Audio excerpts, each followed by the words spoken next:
রসুলে পাককে আল্লাহ আব বা গোলাম বলেছেন, বান্দা বলেছেন। বান্দা বলা হয় দেহ এবং রুহের সমষ্টিকে।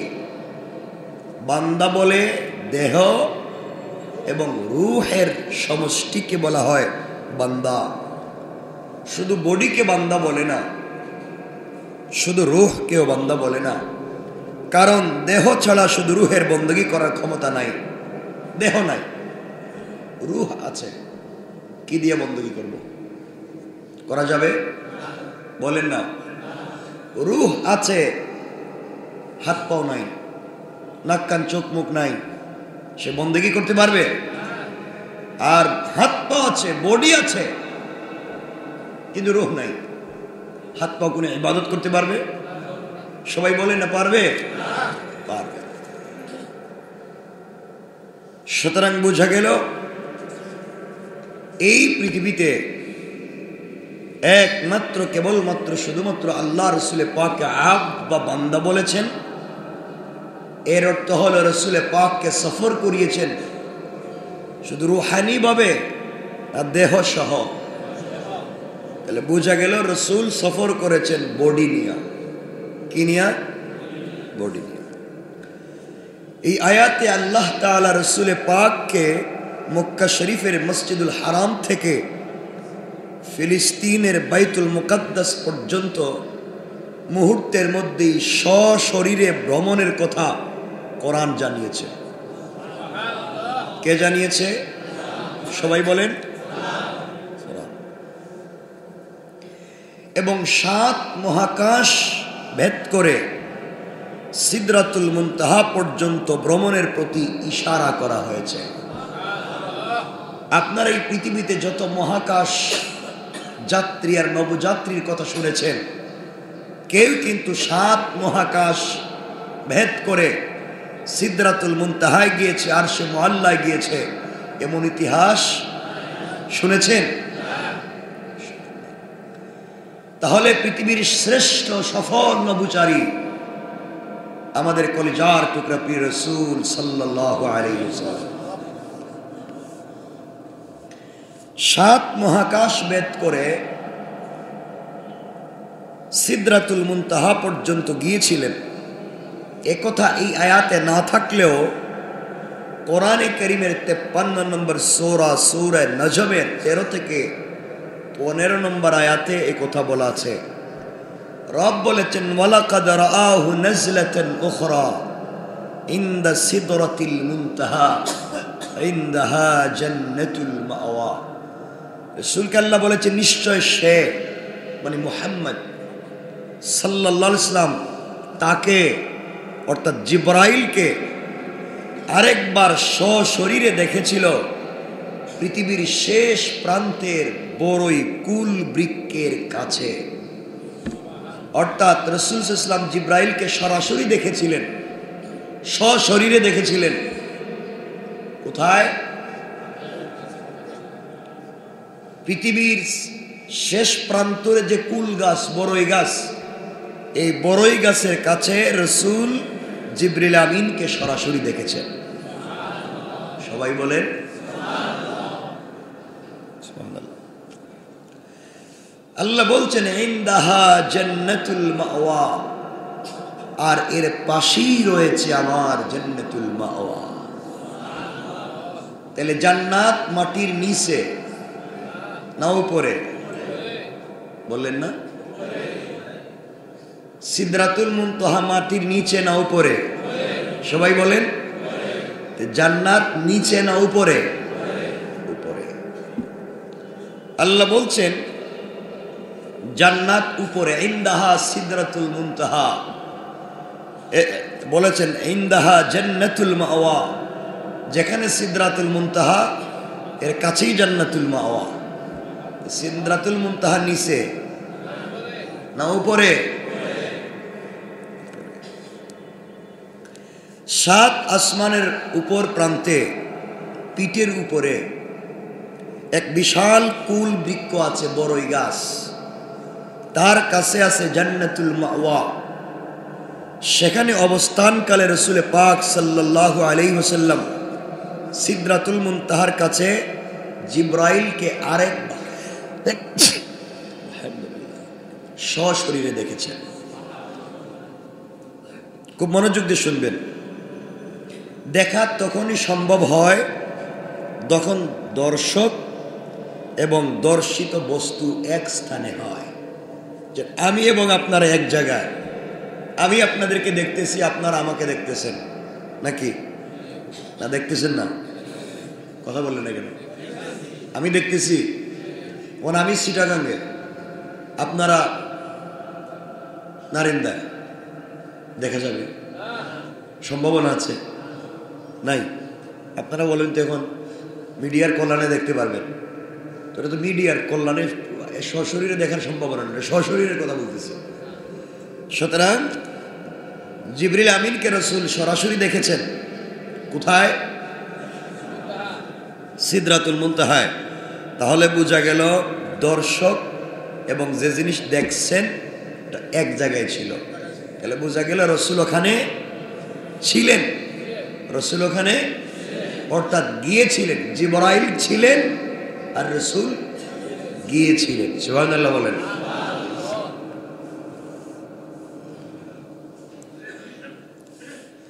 একথা কোরআনে আছে আর হাদিসে কথার বিশদ বর্ণনা পাওয়া যায়।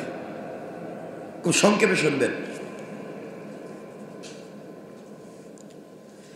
এখানে আকাশের গঠন প্রণালী আমরা জানব। আমাদের উপরের দিকে 7টি আকাশ স্তরে স্তরে সাজিয়েছেন আল্লাহ। প্রথম আসমান সম্পর্কে, যেটা আমাদের মাথার উপরে চোখে দেখা যায়, আসমান দেখা যায়নি, দেখছেননি? এটা কি আসমান দেখছেন না মেঘ দেখছেন? আসমান দেখলে বিমানে উপরে উঠলে দেখবেন নিচে দেখা যায়, দেখা যায় না? সব নিচে। দেখি বিমান কি আসমানের উপরে উঠছে? আল্লাহ বলছেন ইন্না যায়্যানাস সামাআদ দুনিয়া বিজিনাতিল কাওয়াকিব। আল্লাহ বলছেন আমি দুনিয়ার আকাশকে নক্ষত্ররাজি দ্বারা সুশোভিত করেছি, চমৎকার করে সাজিয়েছি। সুবহানাল্লাহ বলেন। প্রথম আকাশকে কি দিয়ে সাজিয়েছেন? নক্ষত্র তারকা দিয়ে সাজিয়েছেন। কে? জোরে বলেন কে? কথাগুলো বুঝবেন। অর্থাৎ দুনিয়া থেকে যে আকাশ খালি চোখে দেখা যায় রাত্রবেলা অথবা দিনের বেলা, যদি আকাশ মেঘাচ্ছন্ন না থাকে, আমরা যে আকাশটি দেখতে পাই, এই আকাশকে আল্লাহ সাজিয়েছেন কি দিয়ে? নক্ষত্র দিয়ে। পড়েন সুবহানাল্লাহ। এক একটা নক্ষত্র পৃথিবীর চাইতে ছোট। বলেন, দেখতে কি মনে হয়? শুধু ছোট না এতটুকু? আল্লাহু আকবার বললেন না? পৃথিবীর যে গ্রহ, এই গ্রহ থেকেও এক একটা তারকা অনেক অনেক বড় তৈরি করেছেন কে? দুনিয়া থেকে যে আকাশটি দেখা যায় তার নাম প্রথম আকাশ। এই আকাশটি কিসের মতো গোল? ফুটবলের মতো। কিসের মতো? বা ডিমের মতো। ফুটবলই ধরে। মনে রাখেন, প্রথম আসমানটা এভাবে গোল। কিসের মতো? সবাই বলেন না, ফুটবলের মতো। কিসের মতো? খুব বুঝবেন। ফুটবলের ভিতরে কি থাকে? ফাঁকা থাকে না? ঘরবাড়ি আছে, মসজিদ মাদ্রাসা আছে, কি আছে? ফাঁকা। আপনারা তো গ্যাস দিয়েছেন খালি থাকার কারণে। এটা কি? ফাঁকা। সবাই বলেন কি? ফাঁকা। এই যে একটা বল, বলের ভিতরটা ফাঁকা। এই ফাঁকা জায়গায় কি আছে? আল্লাহ বলছেন এই ফাঁকা জায়গায় আছে সূর্য, গ্রহ, নক্ষত্র, যা আছে সব কিছু এই ফাঁকা জায়গায় আল্লাহ দিয়েছেন। বলেন সুবহানাল্লাহ। তাইলে প্রথম আসমান একটা ফুটবলের মতো। তাহলে আসমান কি এভাবেই না এভাবেই? এভাবেই, গোল না? তাহলে এদিকে আছে, এদিকে আছে, এদিকে আছে। তাহলে আমরা এর কি ভিতরে? আসমানের বলেন আসমানের নিচে কয়, ভিতরে কোন? বলেন ভিতরে না। আমাদের এদিকেও আছে। ফুটবল কি শুধু উপরে থাকে না নিচেও থাকে? সব জায়গায় থাকে। তাহলে আল্লাহ বলছেন এই আসমান যে গোল, তার ভিতরে আছে পৃথিবী, সূর্য, গ্রহ, নক্ষত্র এবং সব কিছু বেলুনের মতো ভিতরে উড়তেছে। সুবহানাল্লাহ। তো আসতে বললেন, কে বলেছেন? আওয়াজ করে বলেন কে? তাহলে দেখেন, তাহলে আমরা বোঝা গেল প্রথম আসমানের পেটের ভিতরে। প্রথম আসমান কত বড় চিন্তা করেন, যার ভিতরে পৃথিবী, যার ভিতরে গ্রহ, যার ভিতরে নক্ষত্র। আপনারা আরো যত গ্রহ চিনেন, বুধ, শনি, সবগুলোর ভিতরে আল্লাহ বলতেছেন সবগুলোর পেটের ভিতরে উড়তেছে। উঠতেছে বুঝলেন কেমনে? সহজ করে বুঝাইয়া দিই। বাসতেছে, উঠতেছে। কেন বললাম? কারণ জানেন পৃথিবীর সৃষ্টির সকল গ্রহ তার কক্ষপথে চলে। সুবহানাল্লাহ বললেন না? চলে।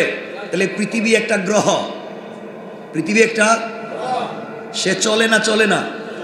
চলে। সূর্য একটা, সে চলে কি চলে না? সব তার পথে চলে।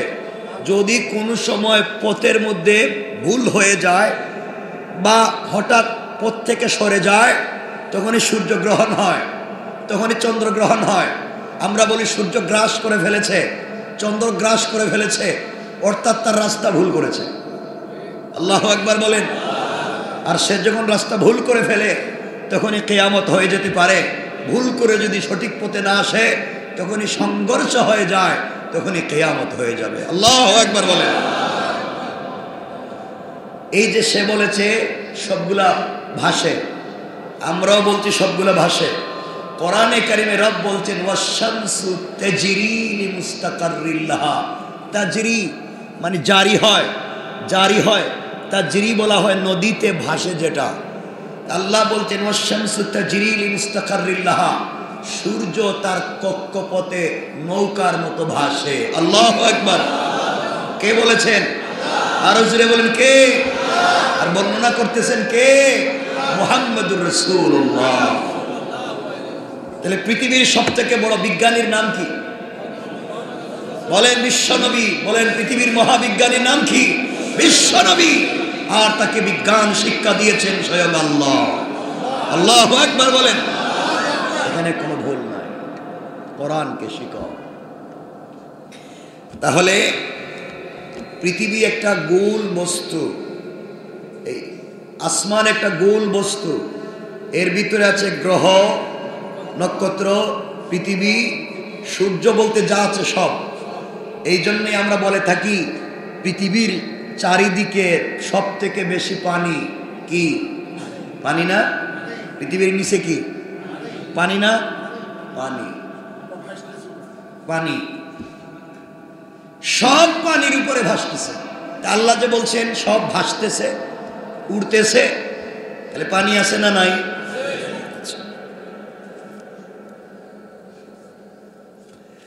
মনে রাখবেন এই যে গোল প্রথম আসমান, এই প্রথম আসমানের এই জায়গাটা ফাঁকা, আর এই যে এটা হচ্ছে দ্বিতীয় আসমান। সুবহানাল্লাহ বলেন। তো আপনারা বলবেন এভাবেই, আমি যেভাবে দেখালাম এভাবেই কেমনে? প্রথম আসমান গোলই তো, এটা ধরেন গোল, এটা বলেন বল, এটা প্রথম আসমান। দ্বিতীয় আসমান কোথায়? এর উপরে, এর উপরে। কে বলছে? কই আল্লাহ কইছেন? কিছু কইলাম না আমি, এরা আল্লাহর নাম কয়ে ফেলাইতেছে। আপনারা তো বুঝেন না। এটা হচ্ছে প্রথম আসমান, আর দ্বিতীয় আসমান হচ্ছে এই যেভাবে, মানে দ্বিতীয় আসমানের পেটে হচ্ছে প্রথম আসমান। সুবহানাল্লাহ বললেন না? এটা হচ্ছে প্রথম আসমান আর এই হচ্ছে দ্বিতীয় আসমান। মানে প্রথম আসমানকে দ্বিতীয় আসমান তার পেটে ঢুকাইয়া রেখে দিয়েছে। আল্লাহু আকবার। এই সৃষ্টি করেছেন কে? এত সুন্দর নিপুণ হাতের তৈরি কার? আল্লাহু আকবার বললেন না? আল্লাহ বলছেন দ্বিতীয় আকাশটি ফুটবলের মতো গোল হয়ে প্রথম আকাশকে তার পেটের ভিতরে নিয়ে রেখেছে। আল্লাহু আকবার। তৃতীয় আকাশ দ্বিতীয় আকাশকে তার পেটের ভিতরে রেখেছে। এইভাবে একটির পর একটি আকাশ পরবর্তী আকাশের পেটের শূন্যতার ভিতরে ভাসতেছে। তাহলে বোঝা গেল পৃথিবীর সব ভাসে। আল্লাহু আকবার বললেন না? কথা কি আমার বুঝতেছেন? যারা সায়েন্সের স্টুডেন্ট তারা কি বুঝো আমার কথা? পৃথিবীর সব ভাসে। তাহলে প্রথম আসমানও ভাসে, দ্বিতীয় আসমানও ভাসে, তৃতীয় চতুর্থ পঞ্চম সব ভাসে। তার কক্ষপথে একটা আরেকটার পেটের ভিতরে এইভাবে চমৎকার করে গোল করে সাজিয়েছেন কে? নিচে কোনো খুঁটি নাই, এই খুঁটিবিহীন চমৎকার করে সাজিয়ে উড়ন্ত বেলুনের মতো উপরে রেখে দিয়েছেন। উপরে বলতে কি সব জায়গায় উড়ন্ত বেলুনের মতো রেখে দিয়েছেন কে?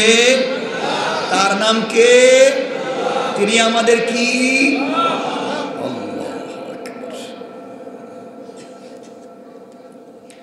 এইভাবে এক একটা আকাশ সাজানো। একটা আকাশ থেকে আরেকটা আকাশের দূরত্ব কতখানি এটা বোঝাবার সময় তো আমাদের নাই, সময় কমে যায়। প্রত্যেকটি আকাশ যে কতখানি পুরু, মানে পুরু বলতে কি কি মোটা করা, এই যে পুরু। এক আসমান থেকে আরেক আসমান কতটুকুন পুরু মোটা, এটা একমাত্র আল্লাহ ছাড়া এখনো পৃথিবীর কেউ জানে না। আল্লাহু আকবার বলেন। এগুলা করতে করতে ধরেন এটার নাম ষষ্ঠ আসমান, আর এটা হচ্ছে সপ্তম। এই সপ্তম আসমানের পিঠের উপরে আল্লাহ রব্বুল ইজ্জত ওয়াল জালাল এই যে এখানে একটা ঘর বানিয়েছেন, এই ঘরের নাম বাইতুল মামুর। সুবহানাল্লাহ বলেন। তাহলে 7 আসমানের পিঠের উপরে একটা ঘর বানিয়েছেন, তার নাম। আর এই 7 আসমানের উপরের ঘর থেকে ডাইরেক্ট নিচে 7 আসমানের নিচে একটা ঘর বানিয়েছেন, যার নাম বাইতুল্লাহ। আল্লাহু আকবার। কে বানিয়েছেন? এত সুন্দর ডিজাইন করা কারিগর কে?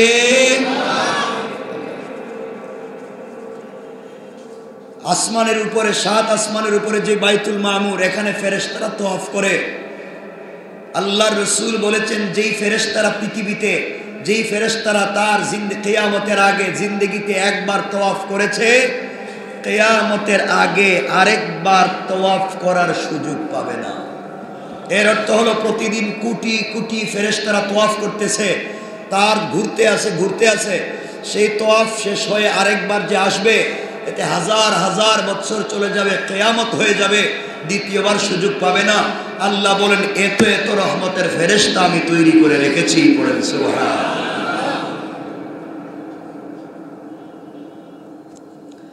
তাহলে বোঝা গেল 7 আসমানের পিঠের উপরে একটা ঘর আছে, তার নাম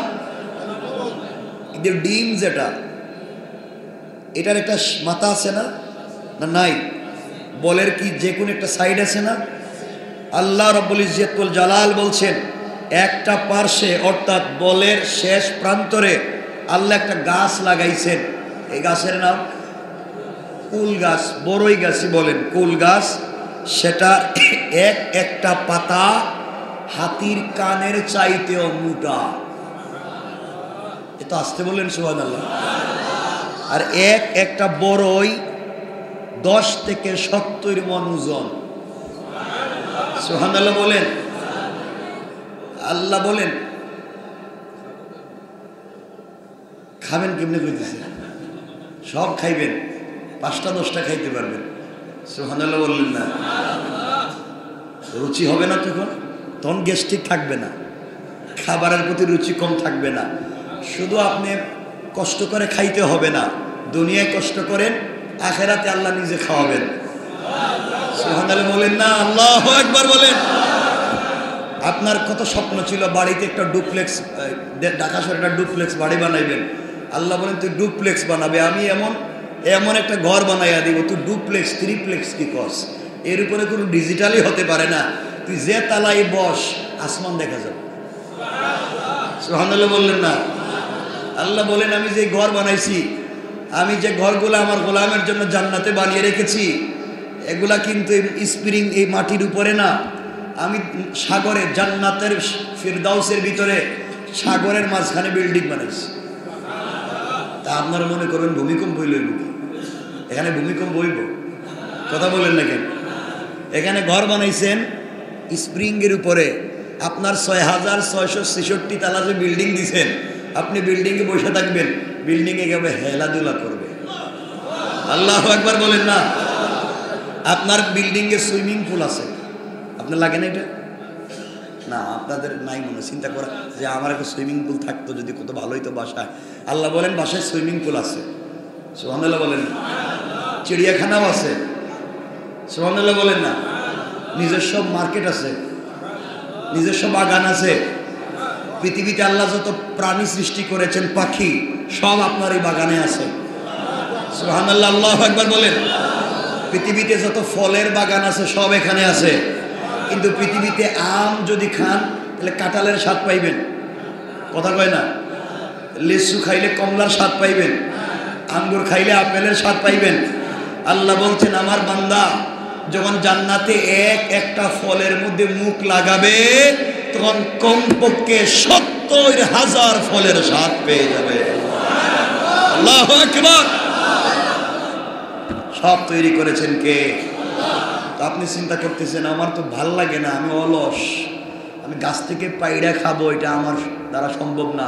আল্লাহ বলছেন তুই শুয়ে থাক, আমি গাছের ডাল তোর মুখের কাছে নিয়ে যাব। আল্লাহু আকবার। আপনার হঠাৎ মনে হয়েছে দূর জিন্দগিতে কোনোদিন কক্সবাজার যাইনি, সাগরের চিংড়ি মাছ যদি খাইতাম। যদি আপনি শুধু যদি চিন্তা করছেন, পৃথিবীতে যত প্রকারের চিংড়ি মাছের নাম ছিল সব আপনার মুখের সামনে হাজির। আমার চেহারার দিকে তাকাই দিয়েছেন, আমি কি খাইতেছি নাকি? তা সুবহানাল্লাহ একটু জোরে বলেন, এটা জোরে বলেন না সুবহানাল্লাহ। শুধু সুবহানাল্লাহ বলেই চলবে। আপনি মনে করতেছেন আহারে জিন্দগিতে কত চিন্তা করলাম একটা হরিণের মাংস খাবো, কিন্তু কি আর কপাল, পারলাম না। হঠাৎ করে আপনি বলছেন, দেখবেন বুনা করা আস্ত বিভিন্ন সাইজের হরিণ বুনা করা আপনার মুখের সামনে হাজির। আল্লাহু আকবার বলেন না। আপনি বলবেন এগুলা খাইব কেমনে? হঠাৎ করে দেখবেন হুর এবং গিলমান, জান্নাতের হুর এবং গিলমান। কারো স্বর্ণের পিয়ালায় পানি, কারো স্বর্ণের পিয়ালায় মদ। মদ বলতে আপনারা যেটা খাইয়া বাপরে দুলাভাই ডাকেন, এটা না। আল্লাহ বলছেন শারাবান তাহুরা, পবিত্র পানীয়। আল্লাহু আকবার।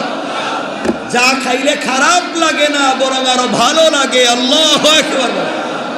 কারো হাতে মদ, কারো হাতে দুধ, কারো হাতে মধু, কারো হাতে পানি, কারো হাতে মিষ্টি আম্বর, সব নিয়ে দাঁড়িয়ে আছে। স্যার কি লাগবে, কোন কি লাগবে? সারা জিন্দগি পাবলিকের দাঁড়ায় দাঁড়ায় স্যার কইছেন, স্যার আজকাল কেমন হয়েছে, আমরা এমন তেল মারি 1 মিনিটে স্যারের সামনে দাঁড়াইয়া 59 বার স্যার করে। কথা বলে স্যার স্যার স্যার, এ যতক্ষণ স্যার কইছে মূল কাজই কইতে পারে না। এগুলা নাই, খালি স্যারই কয়। তো যাক, আমাদের কথা লম্বা হয়ে যাচ্ছে। আপনি জান্নাতে গেছেন, মনে হয়েছে আপনি যদি পাখির মাংস গুস্ত যদি একটু খাইতেন, কত সুন্দর পাখি পাখি উড়ে যায়। আল্লাহর কাছে শুধু মনে মনে চিন্তা করছেন, দেখবেন পুরা পাখির পাল পুরা ভুনা হয়া আপনার সামনে হাজির। আপনি বলছেন আমি হাত লাগাই খাইতে পারবো না, আমার হাতে ময়লা লাগবে। আল্লাহকে খাইছি না, আমি খাওয়াইয়া দিতেছি। সুবহানাল্লাহ বললেন না। আপনি বললেন খাওয়ার পরে তো আমার এখানে কোনো ওয়াশরুম নাই, কই যাবো? আল্লাহ বলেন যাওয়া লাগবে না, এটার ব্যবস্থা আমি করে রাখছি।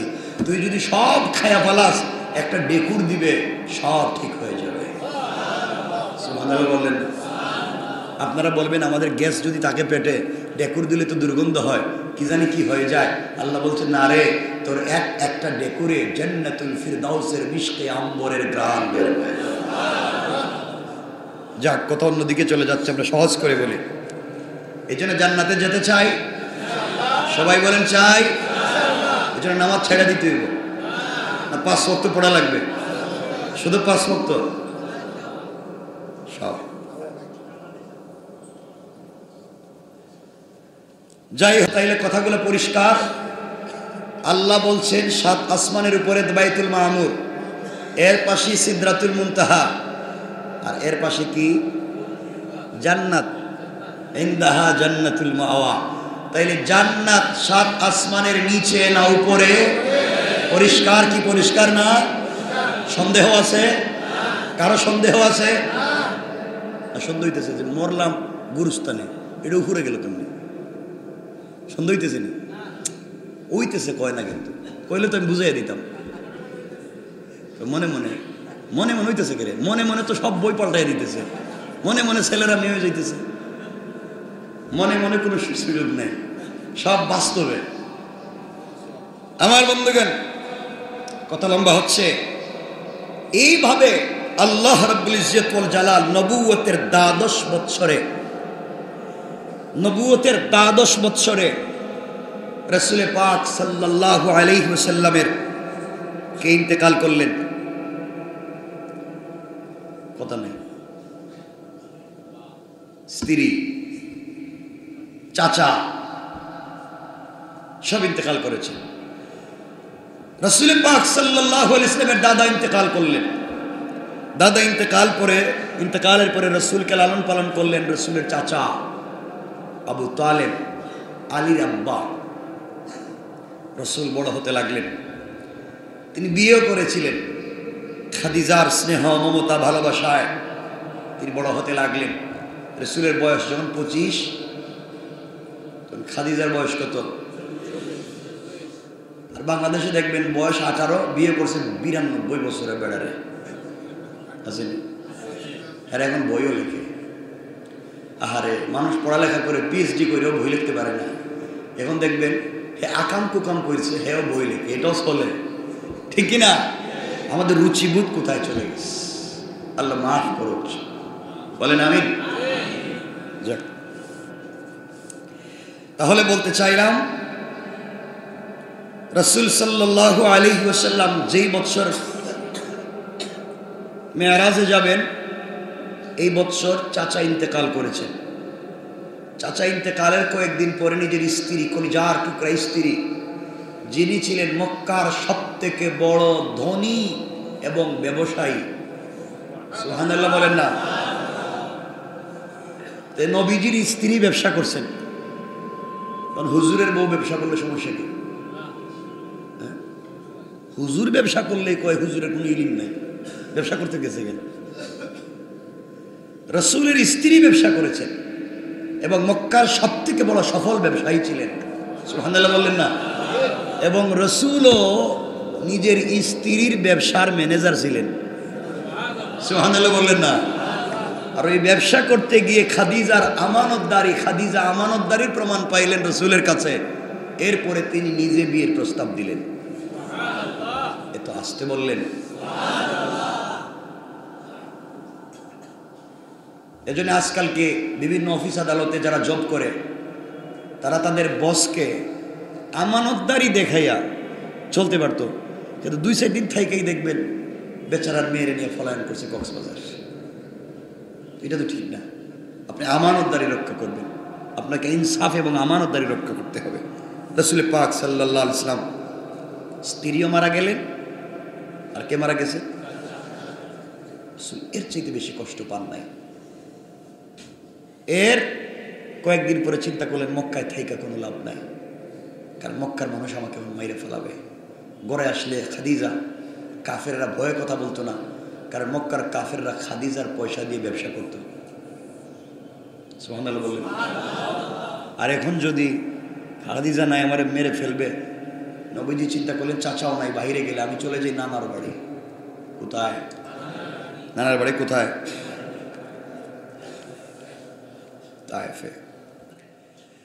আমার মুসলমান বন্ধুগণ, গভীর মনোযোগ। আল্লাহর পয়গম্বর, আখিরি জামানার নবী, সরকারে কায়নাত, দু জাহানের সরদার, নবী রহমত জনাবে মুহাম্মদুর রাসূলুল্লাহ সাল্লাল্লাহু আলাইহি ওয়াসাল্লাম দেখলেন চাচাও নাই, নিজের স্ত্রীও নাই, মক্কায় আমানতের সঙ্গে থাকা যাবে না, চলে যাই নানার বাড়িতে। নবীজি পৌঁছে গেলেন তায়েফে। তায়েফের মানুষের কাছে পৌঁছে গেলেন। যে মানুষগুলা সব থেকে বেশি রাসূলকে আপন করেছিল, এই মানুষের কাছে গিয়ে রাসূল বললেন আসলিম তাসলাম, ইসলাম কবুল করো, শান্তিতে থাকবা। এই কথাগুলা বলবার পরে যেই লোকগুলা আমার রাসূলকে আল আমিন বলেছিল, আমার রাসূলকে মাথায় উঠিয়ে রেখেছিল, যার কাছে আমানত রেখে তারা শান্তি পাইত, শুধুমাত্র ইসলামের কথা বলবার কারণে, কোরআনের কথা বলবার কারণে, কালিমার কথা বলবার কারণে, সেই তায়েফের মানুষগুলা আমার রাসূলকে পাগল বলে গালি দিতে লাগলো। তায়েফের ছোট্ট ছোট্ট বাচ্চাদের হাতে পাথর উঠাইয়া দিল, কঙ্কর দিল, আর আমার রাসূলকে পাগল বলে আঘাত করতে লাগলো। নবীজি অজ্ঞান হয়ে গেলে পায়ের মধ্যে রশ্মি লাগাইয়া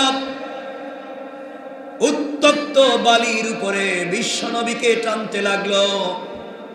নবীজি অজ্ঞান হয়ে গেলেন। সঙ্গে থাকা সাহাবী তাকে নিয়ে গাছের নিচে চলে আসলেন। নবীজির জ্ঞান ফিরল। আমার বন্ধুগণ, জ্ঞান ফিরে যাওয়ার পরে পুরা বডি থেকে রক্ত পড়ে মাথা থেকে পা পর্যন্ত রক্তে লাল হয়ে গিয়েছে। আমার রাসূল পরনের কাপড় খুলে শরীর থেকে রক্তগুলা মুছতে লাগলেন। কাপড়গুলা ভিজে গিয়েছে, রক্তে কাপড় ভিজে গিয়েছে। আল্লাহ তাআলার কাছে ফেরেশতারা আসলেন, জিবরিল আমিন, ইসরাফিল, মিকাইল, আর বড় বড় ফেরেশতারা এসে বলছেন, ইয়া রাসূলুল্লাহ, আপনি যে কষ্ট করেছেন এই সহ্য হয় না। আসমানের ফেরেশতারা হাউমাউ করে কান্না করে আল্লাহকে ডাক দিয়া বলেছে, আল্লাহ,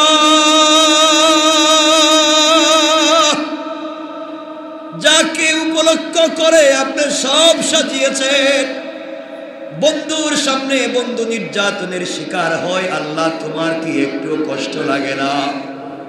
আয় আল্লাহ, নবীজির শরীরের ব্যথা সহ্য হয় না, যে শরীরে মশা মাছি বসা হারাম, এই শরীর থেকে রক্ত ঝরে পা পর্যন্ত লাল হয়ে যায়। ফেরেশতারা বলছে, ইয়া রাসূলুল্লাহ, আপনি বলেন আমি আযাব দিয়ে পুরা তায়েফের মানুষকে ধ্বংস করে দেই। জিবরিল আমিন বলছেন, ইয়া রাসূলুল্লাহ, আপনি আমাকে বলেন আমি তায়েফের দুইটা পাহাড়কে একত্রিত করে মেরে ফেলি। আমার নবীজিকে বলছে, কেউ কে বলছে আপনি বলেন ভূমিকম্প দিয়া জিন্দেগিতে ধ্বংস করে দেই। আমার নবীজি বললেন, আল্লাহুম্মা গফির লিকওমি ফাইন্নাহুম লা ইয়ালামুন, আমি আমার জাতিকে ক্ষমা করে দিয়েছি, তারা বুঝে নাই, বেয়াদবি করেছে। তোমরা যদি তাদেরকে মেরে ফেলো রে, বলো না কার কাছে কালিমার দাওয়াত নিয়ে যায়। আল্লাহু আকবার, জোরে বলো। সবাই মিলে যেই মানুষটাকে মারলাম, এই মানুষটা এবার হাত উঠিয়া কান্না করে আল্লাহকে ডাক দিয়া বলেছে, আল্লাহ, তোমার কদমে সেজদায় পড়ে আমি মন্দ বলছি, মুহাম্মদ বলছি, আল্লাহ রাগ কইরো না, তুমি রাগ করে তায়েফের মানুষকে মেরে ফেলো না, তোদেরকে ধ্বংস করে দিও না। আমাকে আঘাত করেছি, সহ্য করেছি, এরা হয়তো আজকে বুঝে নাই, কিছুদিন পরে তাদের সন্তানরা জন্ম নিবে, ওই সন্তানেরা হয়তো তোমার কালিমার দাওয়াত নিয়ে পৃথিবীতে ঘুরে বেড়াবে। সুবহানাল্লাহ, জোরে পড়ে। কেমন ছিলেন তোমার আমার রাসূল? এখানে লম্বা আলোচনা। এমন সময়ে রাসূলের পা থেকে মাথা পর্যন্ত রক্তে লাল হয়ে গিয়েছে, শরীর থেকে রক্তগুলা মুছতে লাগলেন। এমন সময় আমার রাসূলের পা মুবারকের নিচ থেকে, এভাবে পা মুবারকের নিচে এক ফোঁটা রক্ত, তার পায়ে ছিল চামড়ার মোজা, পুরাটা মোজা রক্তে ভরে গিয়েছে। পায়ের নিচে এক ফোঁটা রক্ত এভাবে লটকে আছে, যেন মাটিতে পড়ে যায়। নবীজির পা মাটিতে আছে, এইভাবে রক্ত লটকে আছে, যেন পড়ে যায়। আল্লাহ ডাক দিয়া বলছেন, জিবরাইল, এবার বলো তুমি কোথায়?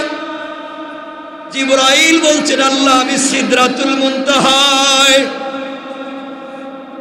আল্লাহ বলছেন তুমি কি দেখেছো আমার বন্ধু হাবিবুল্লাহ কোথায় রে? জিবরিল আমিন বলছেন আল্লাহ আপনি জানেন কোথায়? আল্লাহ বলেন আমার বন্ধু এই মুহূর্তে তায়েফের জমিনে। ও জিবরাইল তাড়াতাড়ি যাও, আমার বন্ধুর পায়ের মধ্যে রক্ত লটকে গিয়েছে, যদি জমিনে পড়ে যায়।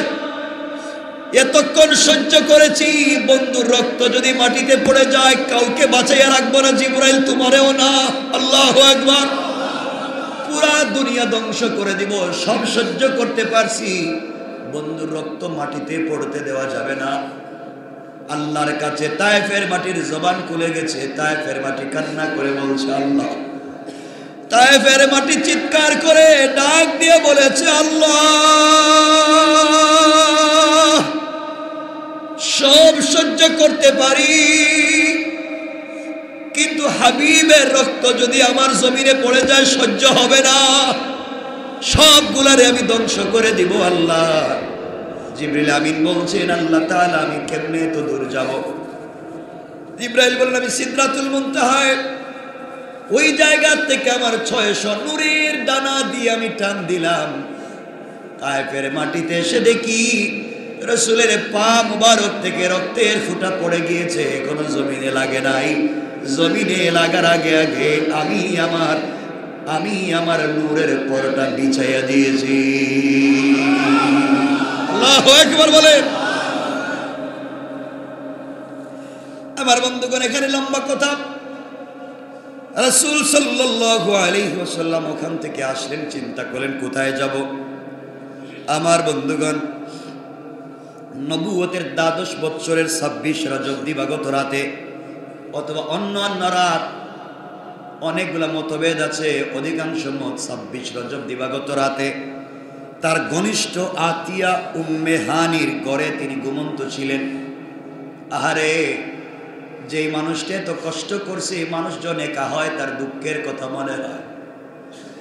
নবী যখন একা হয় উম্মে হানির ঘরে, শরীরের দিকে তাকায়া দেখে বসন্তের মতো দাগ হয়ে গিয়েছে। কান্না করে দেখেন শরীরটা ফুলে গিয়েছে। আল্লাহকে ডাক দিয়া বলেছেন আল্লাহ তুমি আমাকে হাবিবুল্লাহ বানিয়েছো, বন্ধু বানিয়েছো। বন্ধুর সামনে মায়ের খায়, বন্ধু কোনো জবাব দেয় না।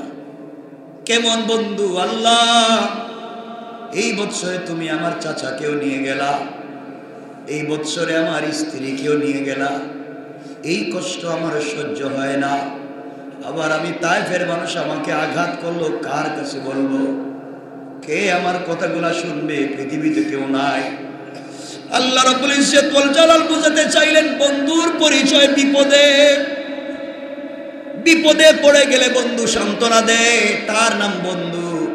আল্লাহ রাব্বুল ইজ্জত ওয়াল জালাল বলছেন জিবরাইল আর সহ্য করা যায় না রে জিবরাইল, যেই বন্ধু এত কষ্ট করছে, যেই বন্ধুকে আঘাত করছে, মাও নাই, বাপও নাই, স্ত্রীও নাই, চাচাও নাই, দাদাও নাই, এই লোকটার কেউ নাই, একমাত্র আমি আল্লাহ ছাড়া। যাও জিবরাইল যাও, এই মুহূর্তে বন্ধুর কাছে পৌঁছে যাও, সংবাদ দিয়া দাও আমি আল্লাহ বন্ধুর জন্য আরশে আজিমে অপেক্ষা করতেছি, বন্ধু যেন বন্ধুর বাড়িতে চলে আসে। আল্লাহু আকবার বলে। বন্ধু যেন বন্ধুর বাড়িতে যায়, সান্ত্বনা দিব। দুইজন ফেরেশতা আসলেন, হযরত রাসূলে পাককে ঘুম থেকে উঠালেন, হাতিমে কাবায় নিয়ে গেলেন, কাবা হাতিমের ভিতরে নিয়ে গেলেন, সেখানে নিয়ে গিয়ে তার সিনাকে কেটে ফেললেন, কল্ব বাহির করলেন, আবার কল্বটাকে চিরিয়ে সিনা কাটলেন, ভিতর থেকে কল্ব বের করলেন। এরপরে কল্বটা কাটলেন, তার ভিতরে কালো যেন কি বের করে ফেলে দিলেন। তারপরে জমজমের পানি দিয়ে কল্বটাকে ধুইলেন, আবার যথাস্থানে রেখে দিলেন। সোনার তস্তরিত করে, সোনার তস্তরিতে ভরে তারা ঈমান এবং হিকমত এনে সিনার ভিতরে ঢেলে দিলেন, সিনা জোড়া লাগাইয়া দিলেন। মুহূর্তের মধ্যেই রসুলের ভিতরে আগে যে কষ্ট ছিল, সাথে সাথে সব কষ্ট দূর হয়ে যায়। সুবহানাল্লাহ বলেন। বন্ধুর বাড়িতে যাওয়ার মতো শরীর মন দেহ মন ঠিক হয়ে গেল, এখন বন্ধুর বাড়িতে যাবেন, কারণ মন খারাপ থাকলে তো ওখানে গিয়ে কথা বলা যাবে না। কি বলেন আপনারা? যে আল্লাহ রসুলকে হাবিব বানিয়েছেন, আজকে বন্ধুর সাথে বন্ধুর পরিচয়। কেন আজকে রসুলকে নিয়ে যাচ্ছেন? মেরাজের কারণ আছে। আমাদের সময় শেষ হয়ে গিয়েছে। কারণ হলো আমিনার কুলে যখন রসুলে পাক ছিলেন, আমিনা একদিন হাউমাউ করে কাঁদতেছেন। চাচা এবং দাদা এসে বলছেন, আমিনা তুমি কান্না কেন? কোনো আমার বাতি জানিয়ে নাতি নিয়ে। আমিনা বলছেন, সব বাচ্চাদের বাপ আছে, বাপ বাচ্চাকে কোন জায়গায় ঘুরতে নিয়ে যায়। আমার এমন একটা সন্তান পৃথিবীতে আসার আগে বাপ মারা গেল, আমার সন্তানটাকে কেউ কোথাও ঘুরতে নিয়ে যায় না, আমার সন্তানকে কেউ কোথাও ঘুরতে নিয়ে যায় না, বড় এতিম। এই জন্য আমি কান্দি, আমার সন্তানের কেউ নয়। আমিনা শুনেন, হঠাৎ আওয়াজ হলো, কে যেন ডাক দিয়া বলেছে, আমিনা অপেক্ষা করো, আজ মুহাম্মদের বাবা আব্দুল্লাহ বেঁচে থাকলে কোথায় নিয়ে যাইত? বড় জুরুক্কাজের মেলায় নিয়ে যাইতো, মাজান্নায় নিয়ে যাইতো, এর চাইতে দূরে নিয়ে যেত না। আমি আমার বন্ধুকে সফর করাইয়া জমিন থেকে বাইতুল্লাহ থেকে বাইতুল মুকদ্দাস নিয়া 1 আসমান 2 আসমান 3 4 5 6 7 এর উপরে নিয়া সিদরাতুল মুনতাহা বাইতুল মামুর জান্নাত জাহান্নাম দেখাইয়া আর সে মুআল্লায় নিয়া আমার পাশে বসাইয়া বন্ধুর সঙ্গে সফর করাইয়া কথা বলার ওয়াদা দিলাম। সুবহানাল্লাহ বলেন। সেই হচ্ছেন আমার রাসূল, আমার বন্ধুগণ। রাসূল সাল্লাল্লাহু আলাইহি ওয়াসাল্লাম এখন সফর শুরু করবেন। আমার বন্ধুগণ, এক পর্যায়ে রাসূল সাল্লাল্লাহু আলাইহি ওয়াসাল্লাম আল্লাহর আহ্বানে সাড়া দিলেন, মেহমান হিসেবে সেখানে যেতে লাগলেন। এক পর্যায়ে ফেরেশতার সঙ্গে নিয়ে আসা বোরাক নামে একটি জন্তু রাসূল সাল্লাল্লাহু আলাইহি ওয়াসাল্লাম সওয়ার করিয়ে দেওয়া হলো। জন্তুটি ছিল এমনভাবে ছিল, জন্তুটি গাদা এবং খচ্চরের চেয়ে কিছুটা ছোট, খচ্চরের চেয়ে কিছুটা ছোট এবং গাদার চেয়ে কিছুটা বড়, সাদা, যার নাম বোরাক। যার নাম কি? এটা একটা প্রাণী, সাদা। এই জন্তুটা খচ্চরের চেয়ে কিছুটা ছোট আর গাদার চেয়ে। তিনি সেই বোরাকে আরোহণ করলেন, চুকের পলকে ফিলিস্তিন পৌঁছে গেলেন। সুবহানাল্লাহ বললেন না? মসজিদের বাহিরে খচ্চরটাকে রাসূল নিজের হাতে বাঁধলেন। সুবহানাল্লাহ বললেন। ভিতরে ঢুকলেন। আমার বন্ধুগণ, সেখানে গিয়ে পৌঁছে দেখলেন সকল নবী রাসূলদেরকে আল্লাহ আগেই এখানে রেখেছিলেন। দাঁড়ায় আছেন, একজন আরেকজনের চেহারার দিকে তাকাচ্ছেন। আদম বলছেন, ইব্রাহিম নামাজ পড়ো। শীষ বলছেন, ইউসুফ তুমি নামাজ পড়ো। মানে এক একজনকে বলছেন। জিবরিল আমিন হাজির হয়ে গেলেন, ডাক দিয়া বলছেন, আজ কেউ ইমামতি করতে হবে না, আজকে হচ্ছেন ইমামুল মুরসালিন, ইমামুল আইম্মা, ইমামুন নবিয়িন। আজ সকল নবীদের ইমাম, রাসূলের ইমাম, বিশ্ব নবী এই মুহূর্তে সবার সামনে দাঁড়াইয়া ইমামতি করবেন। কর সুবহানাল্লাহ, আল্লাহু আকবার। সম্মান দিয়েছেন কে? আমার রাসূল বিশ্ব নবী, যে বাইতুল মুকদ্দাস ইমামতি করেছেন সকল নবীদের, সেটা আমাদের ঘর। ঠিক কিনা বলেন? আমার বন্ধুগণ, রাসূল সাল্লাল্লাহু আলাইহি ওয়াসাল্লাম নামাজ পড়লেন, নামাজ পড়ালেন। নামাজ শেষ করে